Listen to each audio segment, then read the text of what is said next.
Hi guys, welcome to the Tech and Relationship series of the Love and Life Matters, where we keep it real and raw on matters that concerns love and life in general. So in this series, we are going to be talking about how technology has reshaped the way we connect, the way we love, and the way we live. Yes, and in the last episode, we spoke about the swipe life, but in this episode, we're talking about the swipe fatigue. Yeah, the swipe fatigue. You know how it is like the whole swipe life thing, the whole swipe, how it can get so exhausting, how it gets so draining and tiring, right? Exactly. It's like having too many options, but then at the end of the day, you don't really have meaningful connections from Yes, those swipes or the dating true. apps. At the end of the day, you don't pick, you don't see what you want, and it just drains you. It wears you off, and you get tired and exhausted. My name is Joy And Raymond. my name is David, your co-host. So let's dive into it right now. Let's talk about what swipe fatigue means. When somebody hears swipe fatigue, like what does it really mean? Yeah, I think swipe fatigue would be that constant search using your digital apps or your dating apps to actually find meaningful connections, because we made it clear that the real reason why we use the dating apps is actually to find connections, but the swipe fatigue happen over a period of time where you have too many options, too many swipes, and at the end of the day, you're not really finding or getting that meaningful connections that you're looking for. Let's take, for example, you have you go for a buffet, and then you have a big table, lots of foods or options available to you, but then at first it's very great, like it's like a great table, you want everything. Should I try this or should I try that? By the end of the day, it gets exhausting because you don't really get to pick what you think would have actually satisfied you. And it's also something the psychologists call the choice overload. When you have multiple options, that picking out what you want becomes an issue. It becomes exhausting and tiring for you, that you do not want to even pick again. You're just swiping, and that thing can actually be really exhausting. Yes, take for instance, you have a table of buffet, and then you have so many options, and then at first it's like a great sight. You're excited because you have the chicken, you have the rice, you have everything, you have the juice, and then at the end of the day, you end up not even eating everything or not even taking any at all, and then you're frustrated or tired of everything. You might even get confused of what to pick. It's just like when you want to see a movie when you're eating. Yeah. The part of trying to select the movie you'd want to see is tiring, and you see you just be especially when you go on some sites to watch movies, you just be scrolling as let me watch this one, let me not watch this one. Before you know what's that, your food is already getting cold and you're already getting tired, and also that process choice overload can actually get really exhausting and tiring. Now that's the real swipe fatigue. And exactly in the dating world, that's what the swipe fatigue really means. So here's the irony. Yeah. Dating apps gives us more chances at meeting the love of our life by having more choices, right? But the more choices we have, the less satisfied we become. Yeah, that's like an experiment on its own, because previously we don't have lots of dating apps, so you didn't really have lots of those options to go through in terms of multiple apps and checking from A to B. But now you have lots of them, and then the chances of success is actually reducing, yes. And we called it a market. It's like a marketplace where people go to make variety of choices. Shop for the love of their life. It begins to make people feel like people are now replaceable. Like you can just do away with this one because you have more thousand swipes you're going to make in the future, and also you just make you feel like people are now replaceable. You can dispose of people, and at any point in time, whenever you feel off or you have a mood swing or something, you can just dispose of a particular person. Yeah, so that's hurting for the person you're actually blanking off, or you're actually ghosting or catfishing, whichever the case may be. But I think the hurt goes both ways, because at the end of the day, you are less committed, which is bad for yourself, because with less commitment, it means your chances of finding the next meaningful relationship, it's not there. And then the hurting is just both ways, especially for the person who you're actually not being committed to.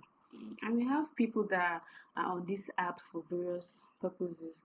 We have people that are on these apps to actually connect, make meaningful Connections. connection, and eventually fall in love and go Have a from good there. life. But we have people that are on these apps just to devour other people. We have Yeah. people that are there to just for the fun.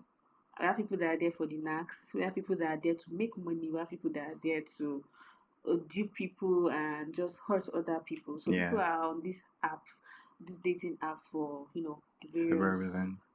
And there are some signs you should not ignore to show that you're actually experiencing swipe fatigue, right? So what are these signs that you can actually look at when you begin to get some of these Swipe signs? fatigue. Yeah. So I think one of those things you should look out for would be when the swiping starts feeling a lot more like work because you just keep swiping, swiping, and at the end of the day, it's I like can your risk. imagine you swipe over 20 profiles No, or 20 is 50. small. You have 20 like 200 profiles. Oh my Because you have like god. some of these apps have like thousands of Of course users. they should. So you can swipe like Oh 200 my times and then you god. don't get turns you into a traffic warden inside your own sitting room or somewhere or wherever you are. I can And then imagine.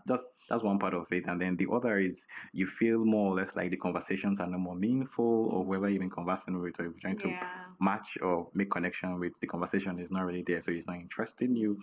I think another thing you should look out for is when you start feeling like, oh, I'm tired of this application. Should I have a new account or should I even delete the application Yeah. and start all over again? Yeah. And also So you begin to feel lonely, right? You yeah, begin after to swiping. yeah, you begin to So instead of feel finding a meaningful connection, you're now feeling lonely, yeah. lonelier after. Instead of it to connect, you're disconnecting. Yeah, disconnecting. So and then also the part of deleting and re-downloading Loading the the app, you might be application. like, let me change my picture. Maybe they don't like My my picture. face picture. Yes, And or then let me that's change where my the username. catfishing actually comes in. Yeah, Like, they don't like, unknowingly. yes, they don't like this my picture. Let me use my sister. Or let me go online and look for a fine girl or a fine boy. Oh my god.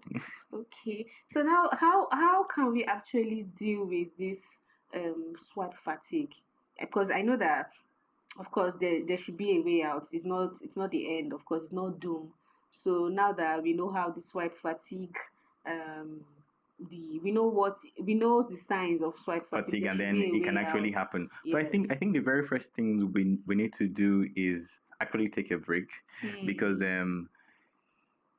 with everything we do in life, we need to actually take a break and then pause and reevaluate while we're there. So you could actually take a break, and possibly even deleting the app could actually be an option while you're evaluating your options of, okay, how do I set up my profile to actually find what I'm looking for without having a swipe fatigue. So I think taking a break, deleting the app, and then you come back refreshed. So Yeah, you're and re-energized to actually find a true. meaningful And connection you're that, coming back refreshed. I like that because you're coming back, okay, this time around.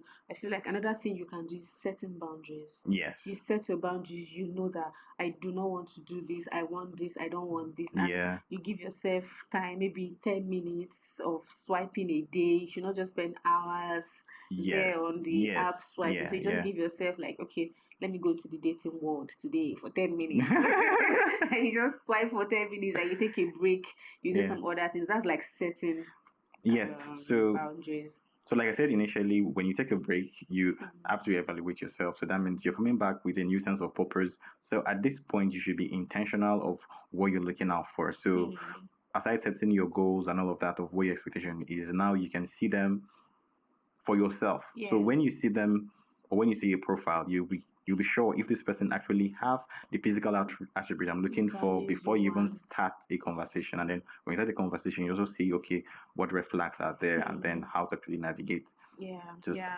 And also don't forget, we should not leave out the place of offline.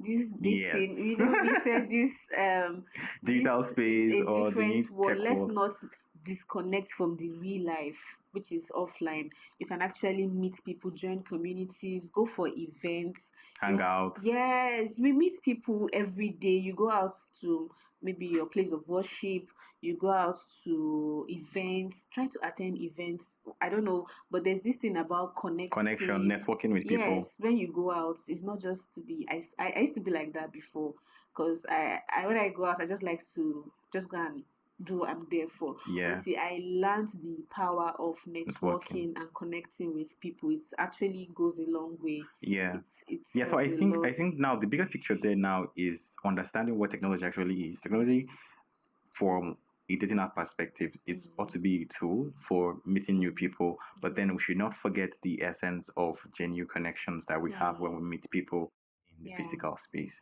Yes, apps should be like a door you walk through. It's not the entire Entire house, house, right? yeah. It's like a passage, you go in there and then you build or you grow from there. It's Okay, so if you feel you're having this swipe fatigue at this point, or at any point while using dating app, I think it's at that point you tell yourself, okay, maybe you need to make a shift, like we just suggested. You need to take a break, and then at the end of the day, you come back repurposed and then re-energize. Actually, do some meaningful swipes and get some meaningful connections at the end. Meaningful connections, especially I like the fact of the comeback. You know, the comeback is the win. Yes, yeah. You're coming back big. You're not coming back like the way you were before. You're coming back to make meaningful connections.